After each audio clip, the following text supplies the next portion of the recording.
നമ്മളിന്ന് മാഷിയുടെ സ്പെഷ്യൽ ആയിട്ടുള്ള പഴങ്കഞ്ഞി കഴിക്കാൻ പോവുകയാണ് അല്ലല്ലോ. സോ നമുക്ക് പഴങ്കഞ്ഞിൽ എന്തൊക്കെയുള്ളത് നോക്കാം.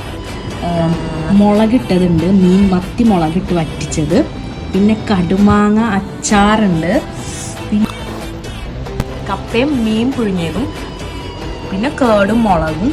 ഇവിടെ ചമ്മന്തി ഉണ്ട്, ചെമ്മീൻ ചമ്മന്തി. പിന്നെ ഇതവിടെ നമ്മുടെ മത്തി പൊരിച്ചത്. അയ്യോ, ഇതെല്ലാം കൂടി ഒന്ന് ഞെരടി ഒരു വെച്ചിട്ട് പിടി പിടിക്കുക.